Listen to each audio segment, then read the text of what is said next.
Hey, what's up everyone? This is Ahmad from Integer Audio, and in this video we're going to have a look at a multiband compressor from Devious Machines. It's called Multiband X6. This is an advanced multiband compressor that could be professionally utilized on drums, vocals, instruments, as well as on mastering. In fact, this is very versatile and it could be used in so many different purposes, so it's definitely going to come in handy in so many things as we're going to discuss in this video. So if you like this sort of content, make sure to leave a like and subscribe for more videos like this, and visit integeraudio.com for more details and reviews. Without any further ado, let's get started. So first things first, the user interface. I personally think it's very well made. The design is appealing and it looks nice. And more than that, the placement of the controls feels intuitive and good for workflow. You could be working from the knobs down here to set your attack, release, compression, threshold, or gain, as well as working from the spectrum analyzer or the display on here, just to do the same thing about the threshold, your gain, and the compression ratio. The only things you can't really do from the display are the release or attack, but you could just choose that and do it from that as well to set it for each band separately. And as the name of the plugin suggests, X6, you could go for up to 6 different frequency bands, as you can see on the display on here. I think this is plenty enough to address or attend to every single frequency oriented problem in your audio. And as we go through this video, I'm gonna try to cover as many as possible from the nuances and features of this plugin, so you get like a pretty good understanding of the things this offers, and you just make a good decision about whether or not you could really add this to your arsenal. So now let's get into the audio examples and see how it sounds. Okay, so let's listen to this beat. It's very simple, and then I'm gonna solo the drums and try to apply some multiband compression to the drum bus to see if we can make it more exciting. Let's listen to this. No processing whatsoever.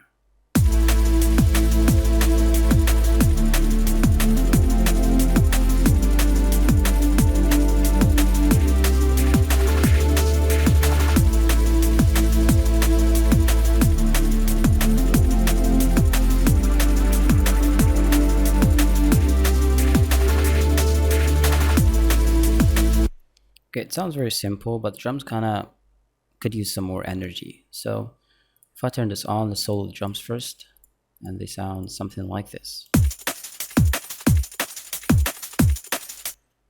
Okay, so first things first, I'm just gonna do some compression to the low end in here, so it doesn't really interfere with my bass or anything else in that area. So 1.5 compression is a very good starting point for me. Let's do some soloing on the band.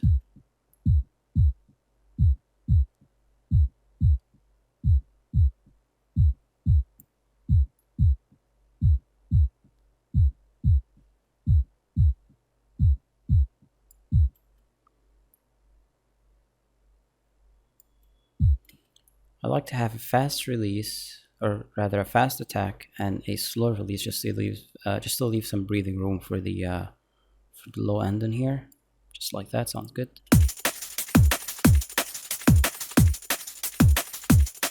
Sounds better already.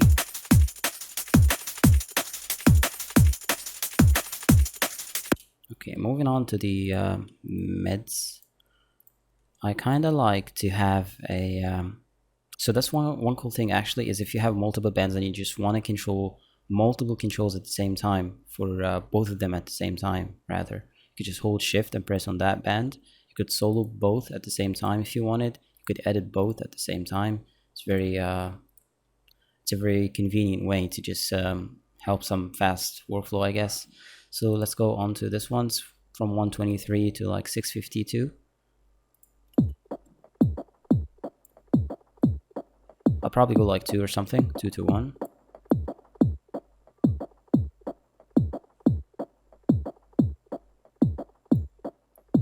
Fast attack and a fast release as well. Good.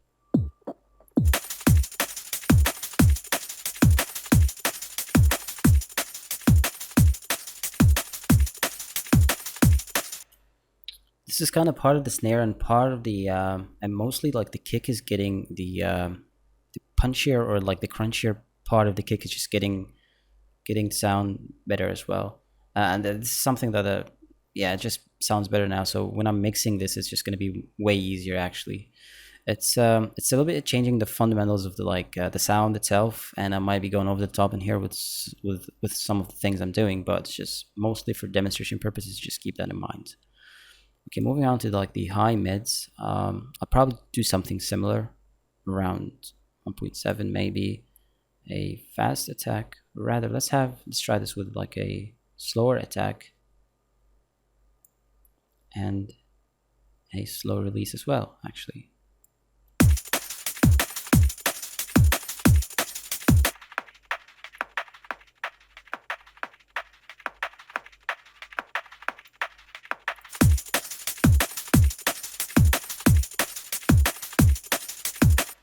Okay, for the high frequencies, I'm just gonna do some 1.5-ish.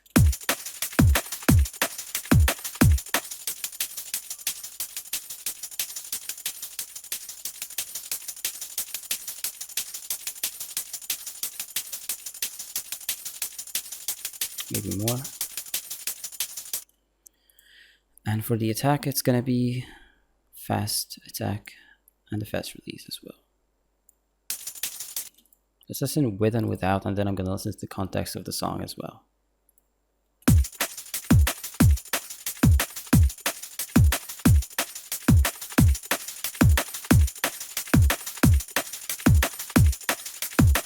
Sounds so much better to my ears now. Let's listen to the context of the song, as I said. Without.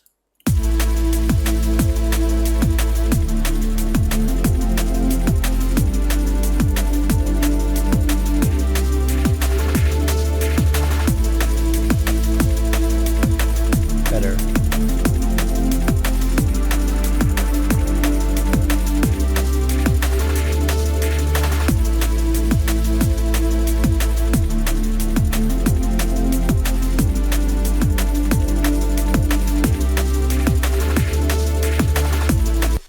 Okay, that was really nice and very easy at that.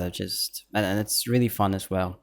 There's more features and more things to discuss in the next section, so let's move on to the next one. Okay, so in this part of the video, I'm mostly going to be covering the rest of the user interface and the features and things this one offers. So hopefully by the end of this video, you'll be able to make an informed decision about whether or not you want to pick this up. That's the whole point of this video. So starting with the bypass button, or the enabling and disabling, you have your undo and redo button. If you hold your Alt key and then hit this arrow, it's just going to reverse directions, which is going to be a redo button. Then you have your preset bank or your user presets, just like that. Many presets, which is really good for inspiration. You have your AB, again, just standard stuff. And you could copy things or settings to B or A, depending on where you're at, which is a very nice thing just to have a backup point. This is one of the things I like about this. You could hit initialize just to get things back to default. You could also resize the GUI like this. And most of the controls on display, we pretty much gone over them, just adding different bands, setting the range, etc., soloing or turning the band on and off, and editing each band. Okay, so moving on to the meter, I really like this, and it's one of my favorite things about this plugin. Actually, you could have your main meter at the true peak, or a secondary meter at LUFS or RMS, which is turned off if you want. But I usually just leave it at LUFS. I really like that. You could also change the range or choose the range and the time for holding the peaks. After that, you have your magic wand, I guess, or a level matcher. What it does is literally just try and match the levels between the input and the output. So this is very good. So whenever you're comparing settings between before and after compression, the volume is not always something that you compare it with, because definitely something that's louder, something that hits harder is always going to be better than something that's quieter and weaker. So that's just a good thing. And you could also do this with the gain for each single band on here. When it comes to the errors, this one is just going to be stabilizing or keeping the volume constant, or this one is going to be stabilizing the frequencies as well as the volume. For the threshold as well, you could be setting it automatically, but you just like play a few seconds of the audio, so it just dictates what's what's a good threshold for each band if you just select that band and do the auto thing. And then the rest of the standard compression or compressor controls. One more thing, if you go all the way, it's just going to take you to 3:1 ratio, but if you hit the high, it's going to take you to up to 20:1 ratio, which makes it more of a limiter, which is something that's actually cool. So you really, this plugin is versatile, and as I said in the intro, it could be used for so many purposes. If you want to find control, you can just hold control or command and just drag it gently with your mouse, and you could just go through all the ratios and just set it to whatever is working for you. For the profiles or the settings, you could have the punch, which is going to be like a hard knee compressor. The smooth one is going to be more dependent on the attack and release, so it's less artifacts and less dominance or presence, and it's just going to sound more natural and smooth. Then you have the crunch, which gives it its analog feeling or saturation, and I really like that. Or you could use it as an expander, which is the exact opposite of what a compressor does. Actually, it just inverts what a compressor does and just increases the dynamic range, opposed to what a compressor usually does. Moving on to one of the last features in here, or menus or things, is the stereo, the sidechain, and the advanced settings. The stereo, you could go mid and side, and you could go for linking like that.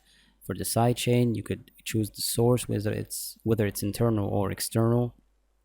And then for the multiband mode, I haven't really actually dug that deep into this, but I really like to use the multiband compressor as a sidechain. Actually, it's one of the things I really like using. I'm gonna look into that later. And lastly, for the advanced, we could go with linear phase, because of course when you do too much compression, okay, you affect mainly one band that you're working with, but ultimately you're just affecting the whole audio signal. Actually, you could have look ahead, and you could set it in milliseconds, and the oversampling, which is very good for artifacts. If you hold like shift and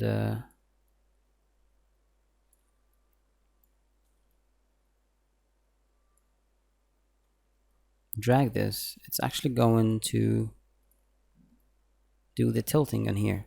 So if something is overly bright or overly dark, you could just do this to kind of compensate from one side to the other directly without having to do things over, I guess, which is a really cool thing.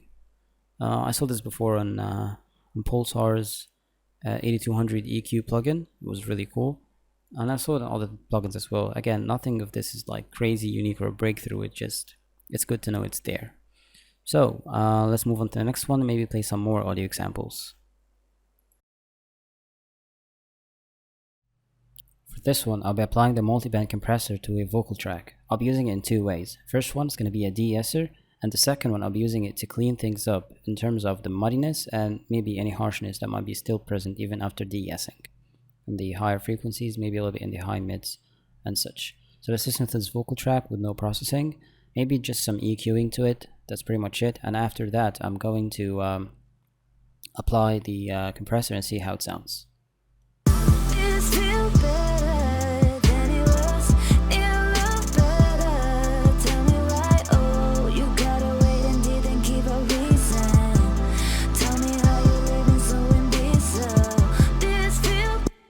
Okay, so there were a couple of S's actually that kind of hurt my ears. There's that annoying sibilance or something. So I'm just going to turn on the de-esser or the compressor and just see how it works. I have a very fast attack and a fast release, so it kind of just clamps down whenever that specific S frequency is just coming out and hitting a certain threshold as I set it up.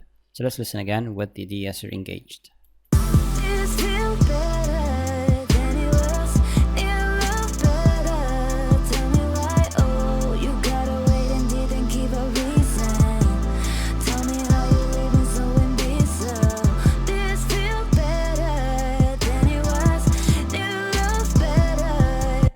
Already sounds so much gentler and so much better actually, and that was, by the way, one of the presets on here. I didn't really do much. It was already set up like perfectly for this track, so I didn't really do many modifications. So I really encourage you to look through them, and like if you decide to get this plugin, these presets are actually going to be so useful to you.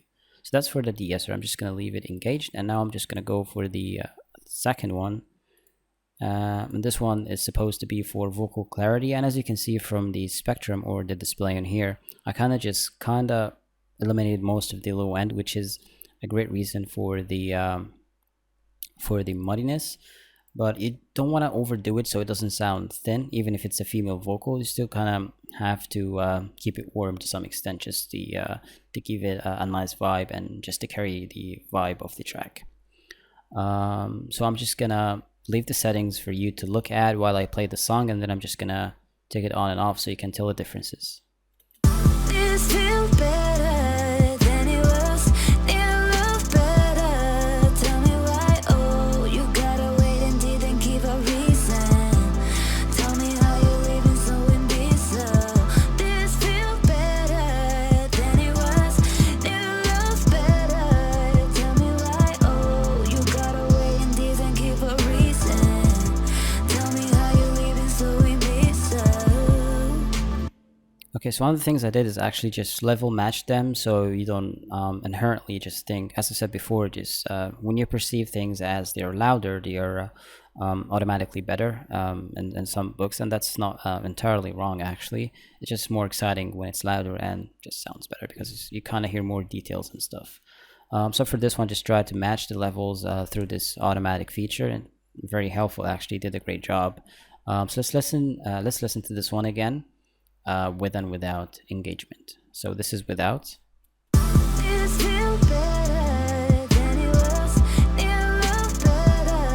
Tell me why. Oh, you gotta wait and didn't give a reason.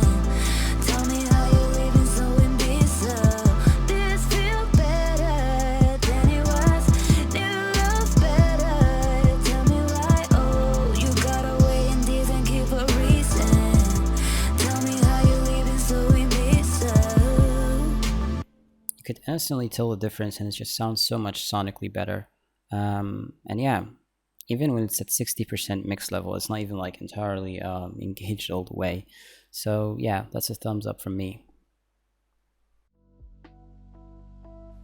This brings us to the end of this video. I hope you found it helpful. If you enjoyed it, please leave a like and subscribe for more videos like this, and visit integralaudio.com for more details and reviews. Thank you for watching.